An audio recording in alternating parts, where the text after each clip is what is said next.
बिस्मिल्लाहिर्रहमानिर्रहीम। आज हम पेपर 2 करने के लिए जा रहे हैं।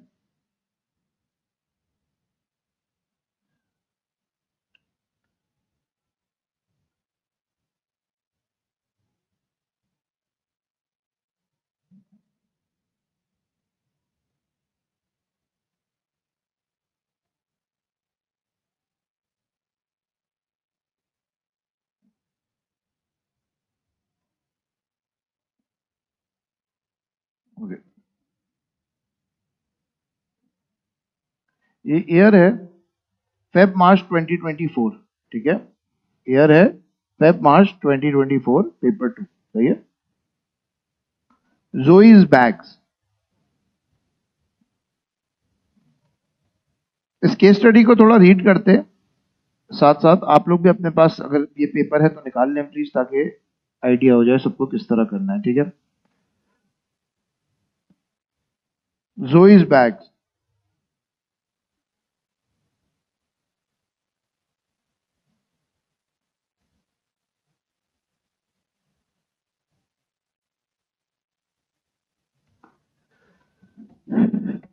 ZB is an online retailer that makes and sells a range of luxury handbags. The business was set up 3 years ago as a partnership by Zoe and her brother Louis and has grown each year.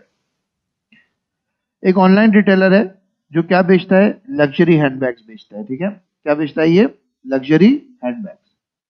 ये business 3 साल पहले बना था, एक partnership थी इसके भाई और लड़की की खुद की। ठीक है, The bags are targeted at a niche market and made to customers' order. ये niche market के साथ काम कर रहा है और कस्टमर के ऑर्डर के हिसाब से माल बनाता है, यानी ऑर्डर आया माल बनाया। The business works closely with its main suppliers of raw material. ठीक है, बिजनेस बहुत क्लोजली काम करता है अपने रॉ मटेरियल के सप्लायर के साथ। ZB operates in a just in time inventory management system. सही है, ZB क्या कर रहा है, एक just in time management system को JIT ऑपरेट करता है। All bags have a lead time of 5 days from when the customer submits the order. ठीक है, सारे बैग्स को 5 दिन में कस्टमर को हम दे देते हैं। ठीक है, और जैसे ही वो ऑर्डर आते हैं उसके 5 दिन में कस्टमर को डिलीवर हो जाता है। Following magazine advertising promotion in January, orders grew by 50%। फिर इसने एक मैगजीन में एडवर्टाइजमेंट दी तो इसकी 50% ऑर्डर्स बढ़ गए। In February to 1400 bags. ठीक है, 1400 बैग्स बिकने लग गए इसके।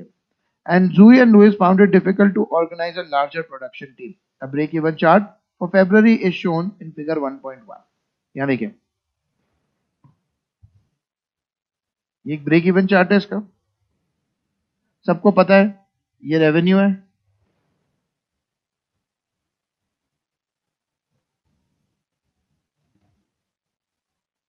ये कॉस्ट है, ये क्या है बेटा, ब्रेक इवन पॉइंट। ठीक है, इधर से नीचे आएंगे तो आ जाएगा ब्रेक इवन यूनिट्स, और इधर जाएंगे तो आ जाएगा ब्रेक इवन रेवेन्यू। ठीक है, अच्छा, कैलकुलेट करने का फॉर्मूला भी सिखाया हुआ है। ब्रेक इवन यूनिट्स का कैलकुलेट कर, ऐसे रिवाइज करा रहा हूं। ठीक है, ब्रेक इवन यूनिट्स का कैलकुलेट करने का फॉर्मूला क्या है, break even units equals to total fix cost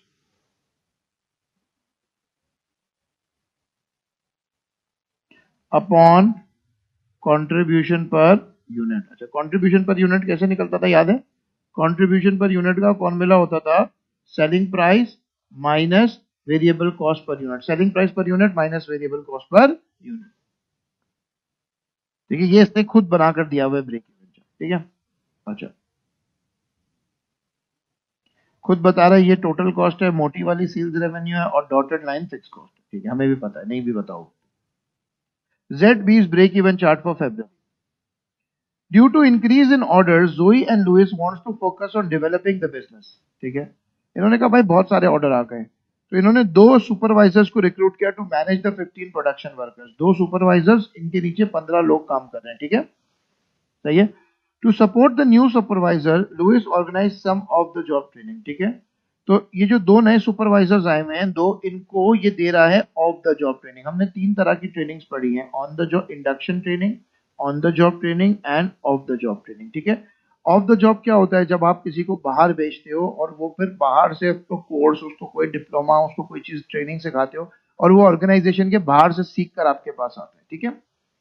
all production employees are currently paid as salary, सबको सैलरी मिलती है, सैलरी एक फिक्स्ड अमाउंट होती है, आपको भी पता है। However, ZB's labor turnover has increased recently, लेकिन इसका लेबर टर्नओवर बढ़ रहा है। लेबर टर्नओवर का मतलब क्या होता है, वर्कर छोड़ छोड़ कर जा रहे हैं, ठीक है। क्यों जा रहे हैं, हो सकता है मोटिवेटेड ना हो, क्या प्रॉब्लम होगी पता चल जाएगा। One of the new supervisors has recommended that ZB should introduce performance rated pay. Zoe and Louis are currently considering this recommendation. सही है, जोई और लुइस कह रहे हैं कि यार ये रिकमेंडेशन अच्छी है कि हमें परफॉर्मेंस रेटेड पे की तरफ जाना चाहिए। Identify one feature of JIT. JIT क्या होता है बेटा, goods are ordered when they are needed. तो उसका एक फीचर क्या होगा, आपकी इन्वेंट्री कॉस्ट बहुत कम हो जाती है, यही होगा कि आपको इन्वेंट्री कॉस्ट बहुत कम हो जाती है। इसका एक फीचर तो यही हो जाएगा आपका कि आप इन्वेंट्री कॉस्ट आपकी कम हो जाएगी। क्यों, क्योंकि आपने उसी वक्त माल मंगवाना है जब आपको जरूरत है इसकी।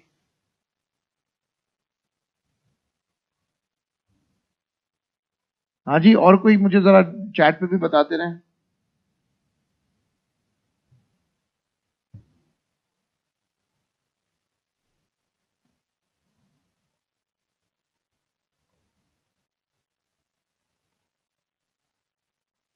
Inventories are received when needed, so no need to hold high level of inventories.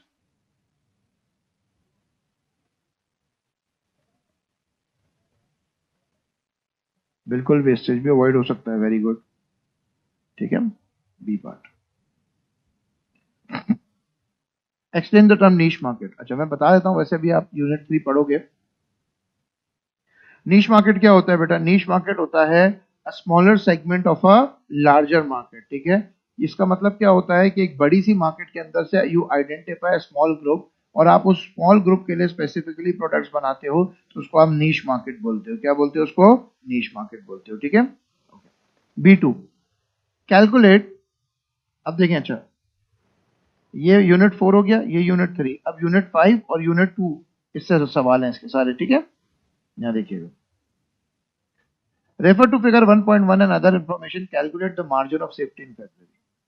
बताओ मार्जिन ऑफ सेफ्टी क्या होगा। अच्छा आप सबको पता है भाई मार्जिन ऑफ सेफ्टी का मतलब क्या होता है।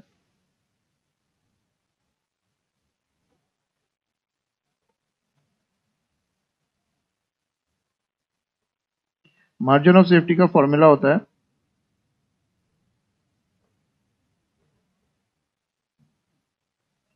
Budgeted units minus break even units. पीछे जाते हैं,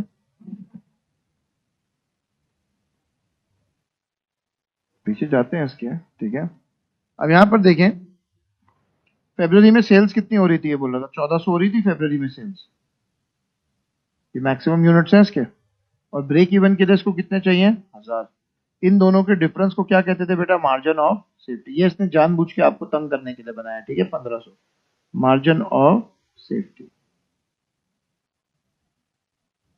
ठीक है। तो मार्जिन ऑफ सेफ्टी होगा 400 units, 1400 minus 1000 equals to 400 bags will be the margin of safety or units, whatever.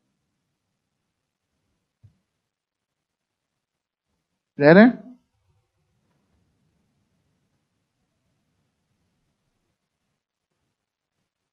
Okay. Working दिखानी है आपको, ये फॉर्मूला जरूर लिखवाना है बेटा, प्लीज ये फॉर्मूला लिखना मत भूलिएगा। सी पार्ट पे आते हैं, नहीं B2 पे आते हैं इसका। अच्छा अब देखें, A2 भी 3 मार्क का है, I again repeat, and B2 भी 3 मार्क का है, लेकिन दोनों में फर्क है। दोनों का ब्रेकअप तो वही है, एक नॉलेज दो एप्लीकेशन। इसका भी एक नॉलेज और दो एप्लीकेशन ब्रेकअप है, लेकिन ये केस से लिंक होगा इसके लिए जरूरी नहीं है, आप ना भी करो तो मसला नहीं, क्योंकि इसमें स्पेसिफिकली जोई एंड लुइस का जिक्र कर रहा है, इधर इसने कोई बात जिक्र नहीं की है। यानी जिस तरह आप इसको P1 में करते थे ना, ये वैसे ही होगा, लेकिन इधर तो स्पेसिफिकली ये किसी के साथ आपको जोड़ रहा है, ठीक है। तो बोल रहा है explain one way that Joey and Louis can use break even, कोई एक तरीका बताओ जिससे वो ब्रेक इवन को यूज कर सके, ठीक है। जब यहां देखें,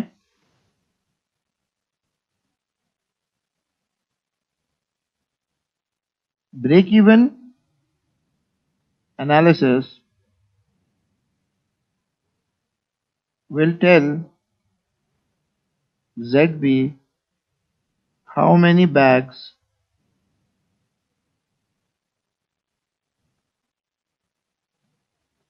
it must sell in order to avoid a loss, ठीक है। ये आपको बताता है कितने बेचने चाहिए, ठीक है। एज वी कैन सी, अब मुझे एप्लीकेशन करनी है। Demand increased to 1400 bags, so Zoe and Louis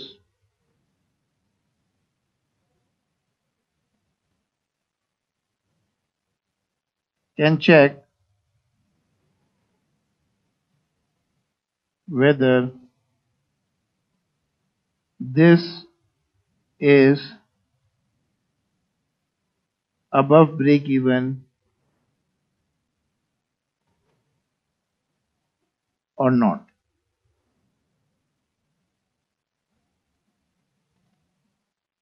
ठीक है। अगर इनको ये नहीं पता होगा कि ब्रेक इवन कितना है, ये 1400 पे खुश हो रहे हो, पता चला ब्रेक इवन 1600 है, तो it's no use doing this job ना, तो इससे इनको नुकसान हो जाता है। तो ब्रेक इवन एनालिसिस इनको बता देगा इनको कम से कम कितने बैग्स बेचने हैं, तो ये उस हिसाब से प्लानिंग करेंगे। So all planning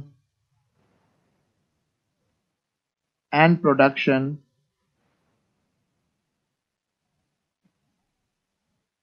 can be done according to it,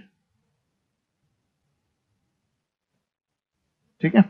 ये हो गया भाई आपका 3 मार्क का आंसर। इसमें एप्लीकेशन भी है, डेवलप्ड एप्लीकेशन भी प्रॉपर की हुई है, और इसके अंदर हमने अपना वो भी सही बताया कि हमें पता है कि इसका ब्रेक इवन का फायदा होता क्या है। क्लियर है भाई? प्लीज चैट पे बताएं क्लियर है।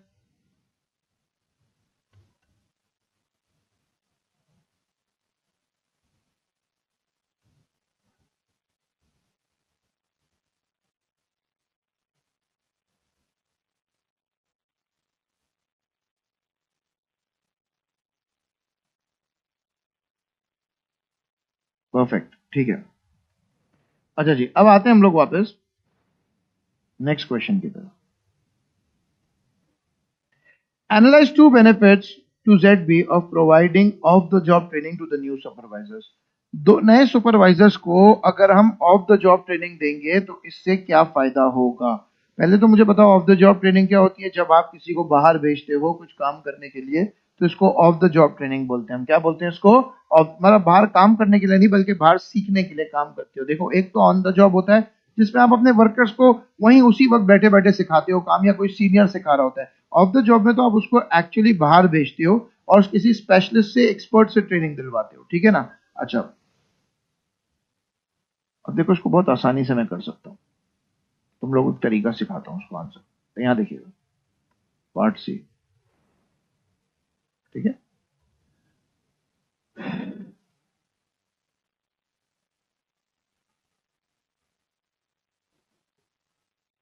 देखिए बेनिफिट्स क्या क्या हो सकते हैं। एक्सपर्ट ट्रेनिंग हो सकती है, इंटरप्शंस नहीं होंगी, बेटर कंसंट्रेशन होगी, इन्वायरमेंट चेंज हो जाएगा, क्वालिफिकेशन आएगी, लेस प्रोडक्शन इंटरप्शन होगी, can be safer, less risk, allows practice और मिस्टेक्स, ठीक है। अच्छा, एप्लीकेशन में ये कह रहा है कि लग्जरी हैंडबैग्स का जिक्र कर लो। Customer order 15 employees workers closely with its main supplier of raw material, JIT investment 3 years ago, operates as a partnership, growing demand, ठीक है। लेबर टर्नओवर इज इंक्रीजिंग, इनमें से कुछ चीजों को आप इस्तेमाल कर सकते हो यहाँ पर, ठीक है। और एनालिसिस फिर उसी हिसाब से होगी, सही है। तो हमें हमें क्या करना है, हमें कोई दो चीजें बतानी है, खुद बोल रहे हैं ना, टू बेनिफिट्स बताना है। तो आप सबको पता ही है 8 मार्क का सवाल है, तो 8 मार्क के सवाल में दो नॉलेज होगी, दो एप्लीकेशन होगी, एंड मेरे बच्चों चार एनालिसिस होगी। ऐसा ही है बेटा, सही है। तो दो नॉलेज है, इसका मतलब एक एडवांटेज बताओ, तो नॉलेज हो गई। उस एडवांटेज को केस से लिंक कर दो, एप्लीकेशन हो गई। उसकी एनालिसिस, उसकी डेवलप्ड एनालिसिस, ये आपकी एनालिसिस और फर्दर एनालिसिस हो गई। ये 4 मार्क का एक सेट होगा, ऐसे दो सेट आपको करना है, दो पैराग्राफ्स।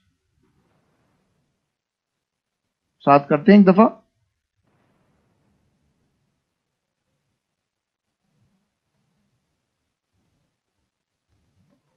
ठीक है।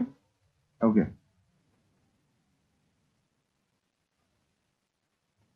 Of the job training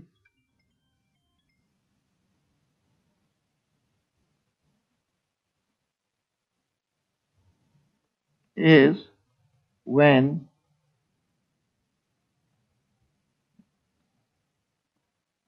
a business sends its workers to get trained from outside the organization,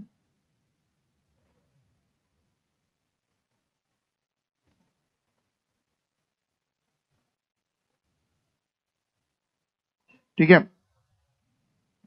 अब इसका मैं बेनिफिट लिखूंगा। The benefit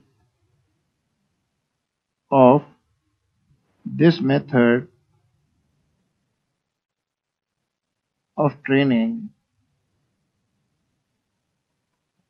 is that employees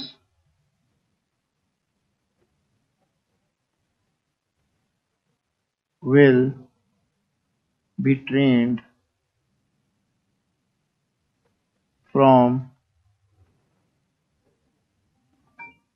employees will be trained from experts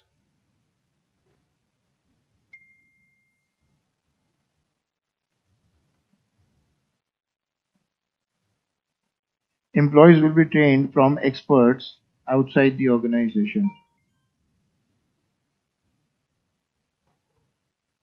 यहां तक कॉपी करें प्लीज, इसको एक दफा कॉपी करें, 1 मिनट।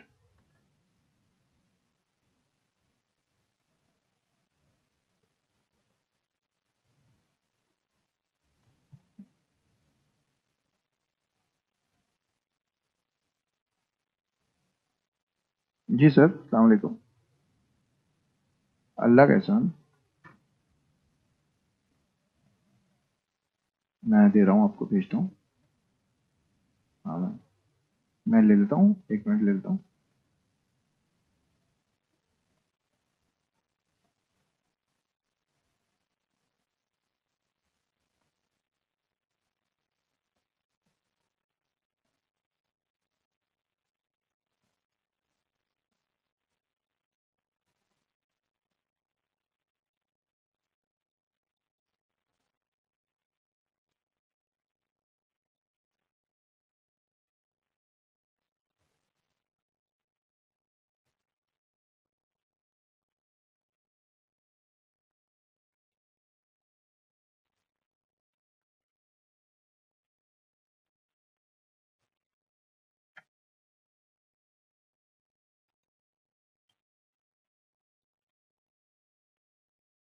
मोहसिन भाई उठा नहीं रहा, मैं आपको इसके 2 नंबर और इसके असिस्टेंट का नंबर भी दे देता हूँ। क्या हुआ, नहीं कराई होटल?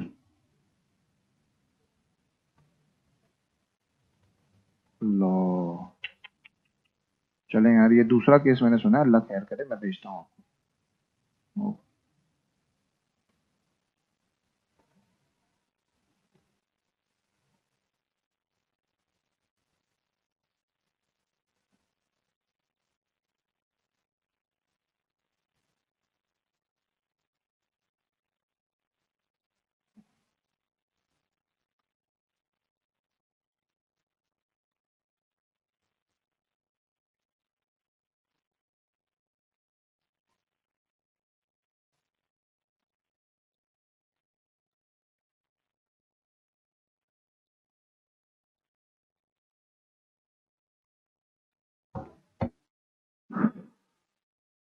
ओके जी, यहां से आगे बढ़ाते हैं बात को।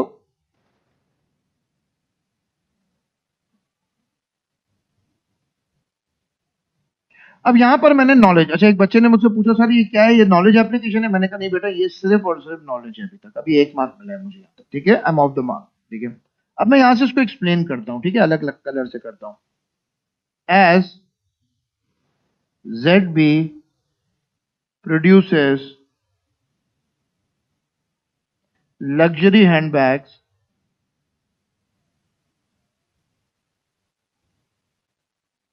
as ZB produces luxury handbags, the supervisors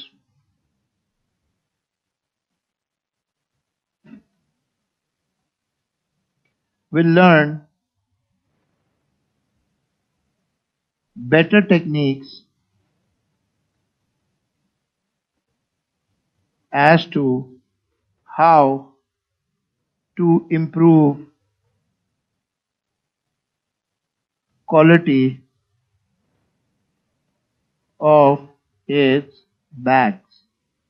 अब देखिए यहां पर कोई लेमैन भी होगा ना बेटा, तो वो इस बात को समझ जाएगा कि हाँ भाई ये बिजनेस क्या बेच रहा है, लग्जरी हैंडबैग्स। मैंने गाड़ी की बात नहीं की, मैंने खाली प्रोडक्ट नहीं लिखा। अगर मैं खाली प्रोडक्ट लिखता ना तो ये तो लेमैन हो जाता, लेकिन मैंने लग्जरी हैंडबैग लिखा, तो ये लग्जरी हैंडबैग मुझे यहाँ एप्लीकेशन के मार्क्स दे देगा।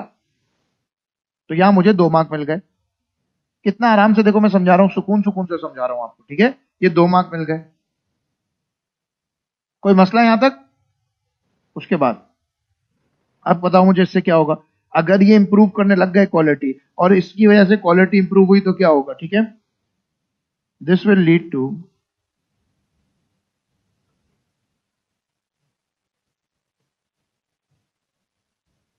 more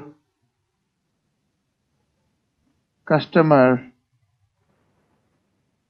satisfaction. As a result, they will order more, leading to more sales।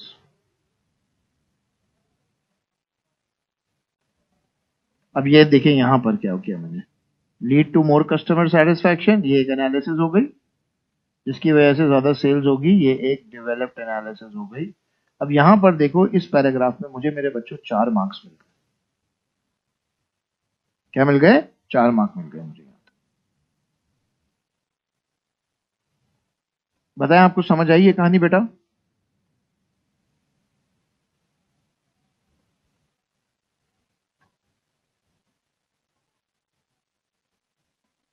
इसी तरह हम इसके दूसरे पार्ट पे जाएंगे, ठीक है। दूसरे पार्ट पे चलते हैं, part number 2।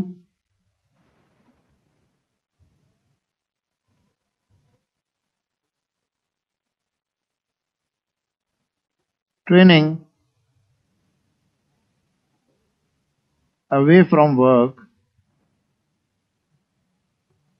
will mean fewer interruptions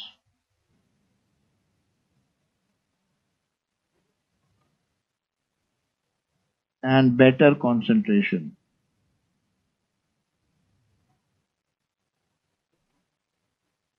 Further,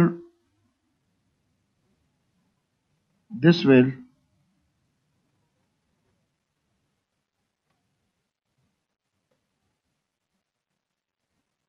enhance the skills of the two supervisors, and they will be able to work with the 15 workers. ये मैं अपने घर से नहीं ला रहा कोई भी बात, हाँ, ये सब चीजें यहां पर मौजूद है, ठीक है। Skills of the two supervisor, and they will be able to work with the 15 workers more efficiently,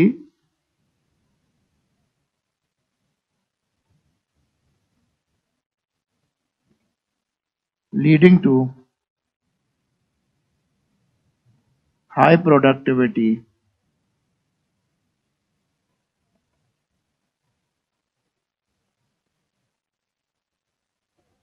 of the workers, further leading to increase in profit margins. अब आप यहां देखें, मैंने ये एक ही कलर में दे दिया, ठीक है। ट्रेनिंग अवे बेटर इंटरप्शन, ये नॉलेज हो गई, ठीक है। 2 सुपरवाइजर्स एंड 15 वर्कर्स, ये एप्लीकेशन हो गई। Leading to high productivity analysis हो गई। High profit margin developed analysis हो गई। ये 8 मार्क का सवाल कंप्लीट हो गया।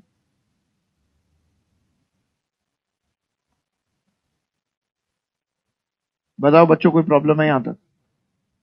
कितने आराम से हुआ यार ये आंसर, आप सोचो यार।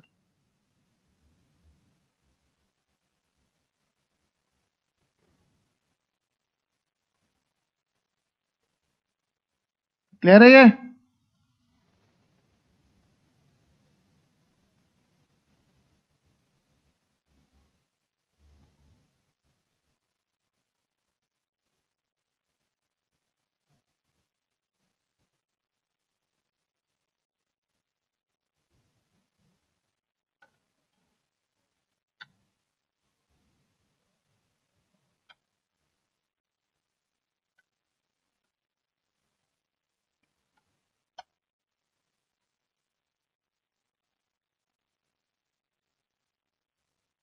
अब यहां देखिए आपने एक बात, एक ही पेज पे अब तक एबीसी तीनों पार्ट आ चुके हैं, यानी एग्जामिनर कह रहा है लंबा नहीं लिखो बिला वजह का, टू द पॉइंट मेरी बात लिखो, मैं तुम्हें मार्क्स दूंगा।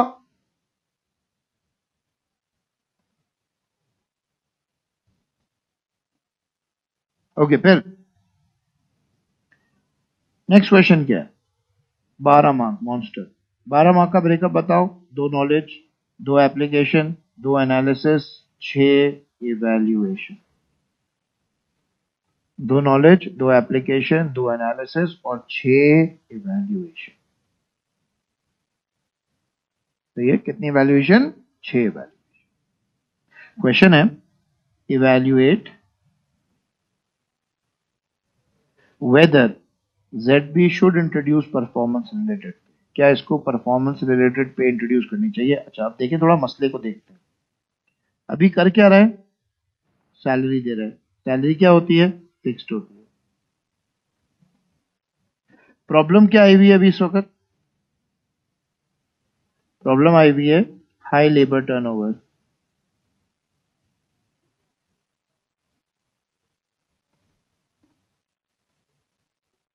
प्रॉब्लम है यहाँ हाई लेबर टर्नओवर, सैलरी है फिक्स्ड। रेकमेंड क्या किया हुआ है? परफॉर्मेंस रिलेटेड पे। परफॉर्मेंस रिलेटेड पे किसके ऊपर होता है? It is based on targets. क्या आप अपने टारगेट्स पूरे करोगे तो आपको पैसे मिलेंगे, वरना आप पैसे नहीं मिलेंगे। टारगेट्स पूरे करते रहोगे, एक्स्ट्रा अमाउंट होगी। अच्छा, सैलरी क्योंकि फिक्स्ड है तो जितनी भी मेहनत कर ले इतने ही पैसे मिलेंगे। पीआरपी में टारगेट्स पूरे करेगा तो जैसे जैसे टारगेट पूरा करते जाएगा तो चांस है ऑफ अर्निंग मोर।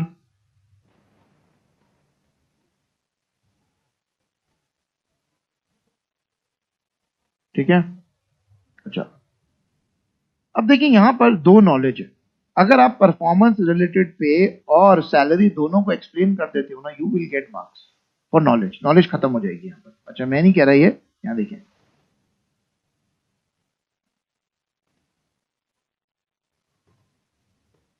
देखिए, performance related pay is where the amount of payment is linked to the employees meeting targets, quality और ability। अगर एक एम्प्लॉय अपने टारगेट, क्वालिटी, एबिलिटी को पूरा करता है तो उसको जो है वो पैसे मिलेंगे। ठीक है। और salary is a fixed payment use paid monthly irrespective of number of hours worked और प्रोडक्टिविटी। सही है।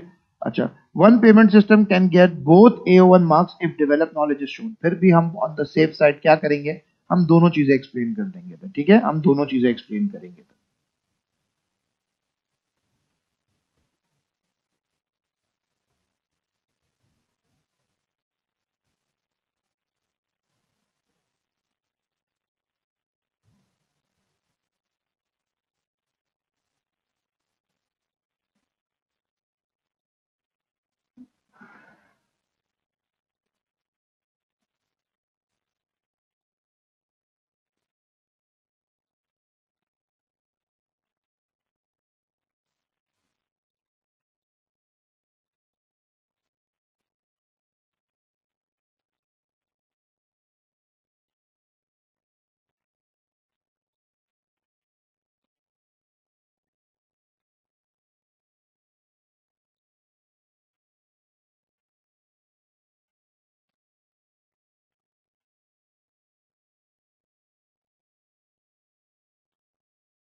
अब यहाँ पर मुझे 2 मार्क पूरे मिल जाते हैं, मैं यहाँ से 2 मार्क ले चुका हूँ। ठीक है, यहाँ मैं 2 मार्क ले चुका हूँ।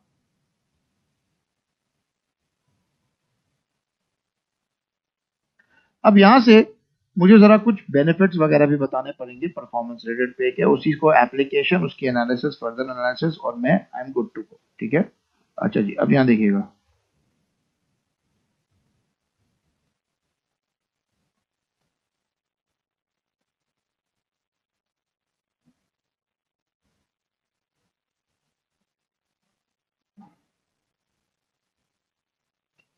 Performance related pay, PRP performance related map, ठीक है, could motivate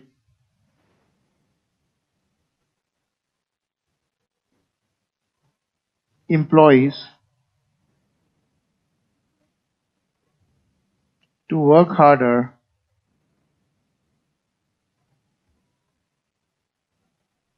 and increase their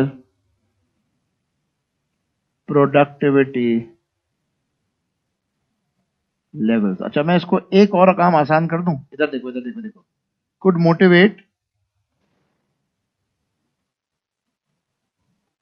15 production workers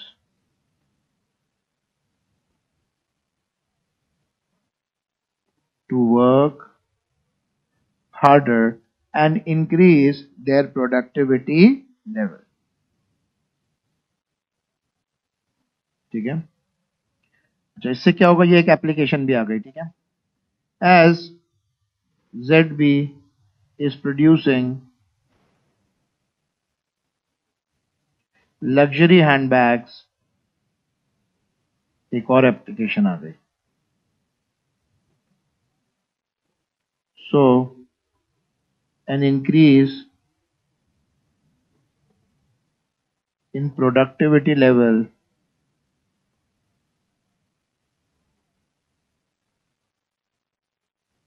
can help ZB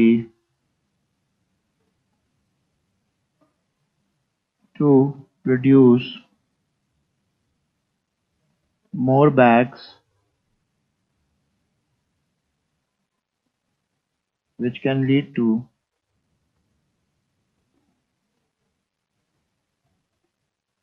ZB fulfilling, which can lead to ZB meeting the increase in demand of 1400 bags, leading to more profits। Full stop। अब यहाँ देखिए, आप अगर थोड़ा सा मेरे साथ आए ना, तो मैं आपको एक चीज देता हूँ। देखिए, 15 प्रोडक्शन वर्कर्स एप्लीकेशन हो गई, 2 नॉलेज मुझे यहाँ मिल चुकी है। ठीक है, their productive level as ZB is producing luxury handbags, एक और नॉलेज हो गई, सॉरी, एक और एप्लीकेशन हो गई। Increase in can help ZB to produce more bags, which can lead to ZB meeting increase in demand of 1400 bags, which can lead to meeting increase in demand। ये analysis हो गई। अगर ऊपर उसने मुझे एक जगह पे एप्लीकेशन कम दी है, तो यहाँ पर मुझे अगेन एक एप्लीकेशन के वो मार्क्स दे सकता है, लीडिंग टू मोर प्रॉफिट। ये डेवलप्ड एनालिसिस हो गई। अगर आप टेक्निकली सोचें तो देखो भाई, यहां तक मुझे 2 नॉलेज मिल चुकी हैं, 2 पी दिख रहे हैं आपको, तो 2 पी, 2 एप्लीकेशन भी हो गई, 4 मार्क हो गए। एक एनालिसिस, एक फर्दर एनालिसिस, यानी मुझे 6 मार्क 12 में से इधर ही मिल गए। हाँ, मुझे 12 में से 6 मार्क तो यही मिल गए। अब करनी है इवैल्यूएशन। अब क्या करनी है मुझे? इवैल्यूएशन।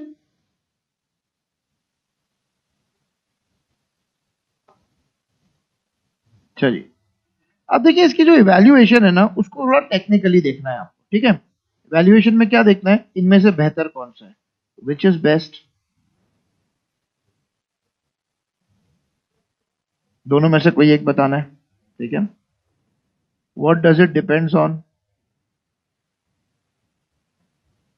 और कॉन्टेक्स्ट।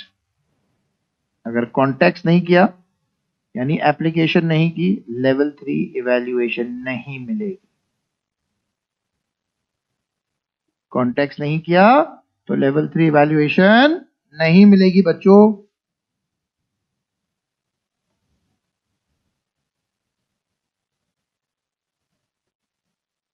तो फिर इस वैल्यूएशन को कैसे करेंगे, क्या करेंगे, उसको जरा देखते हैं यहां पर।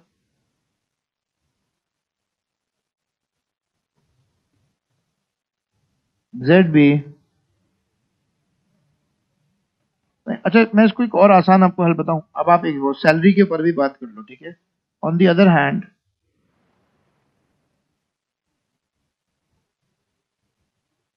if employees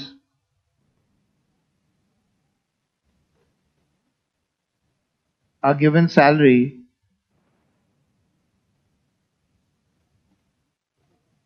they would know how much money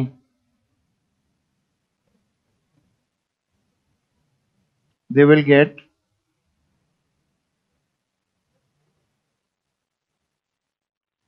at the end of the month.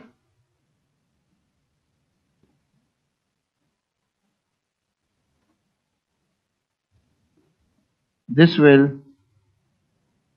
avoid uncertainty for the workers. ये मैंने एक ऐसे ही हाउएवर करके बात लिखी, ठीक है। थोड़ा सैलरी को भी जी ऑपोजिट लिख सकते हैं आयशा, ठीक है। अब मैं बात करता हूं यहां से इधर। So in my opinion,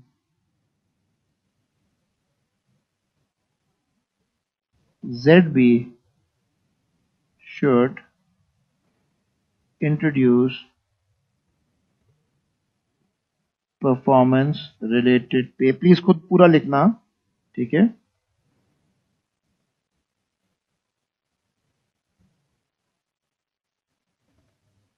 cautiously, as it will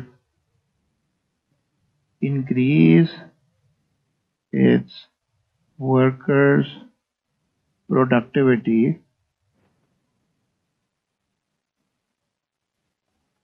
However, whether it will be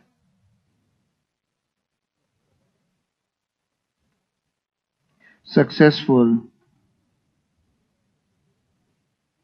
or not will depend on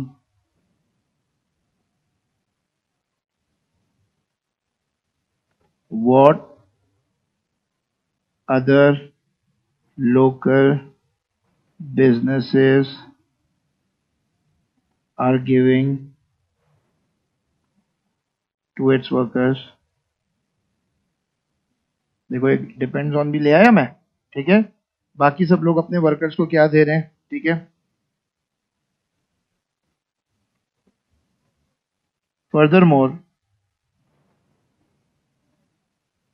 we can see labor turnover is high. ये भी ऊपर था ना, ये भी एप्लीकेशन हो सकती है। We can see labor turnover is high. So only performance related pay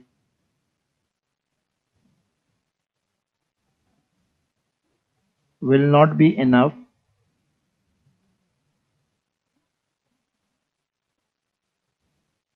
Employees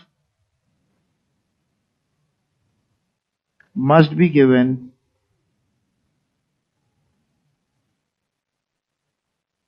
good working conditions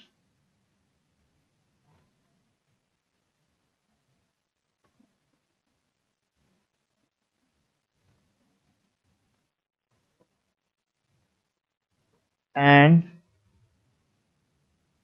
ZB should combine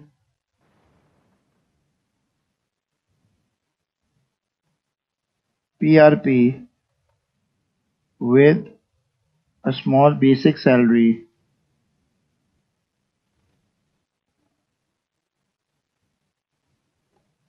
to its workers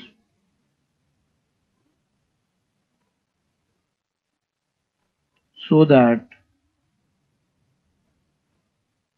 they don't compromise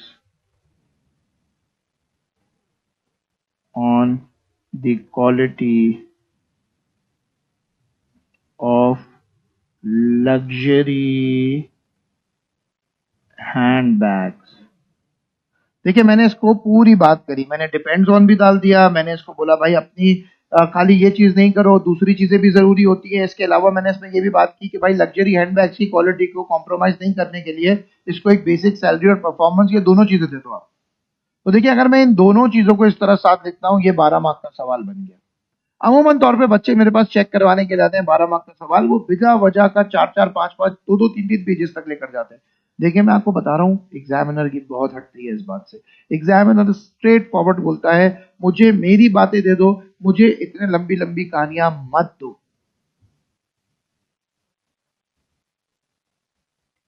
I hope आप लोगों को ये समझ आ गया हो। ठीक है, क्या ये क्लियर है सब लोगों को?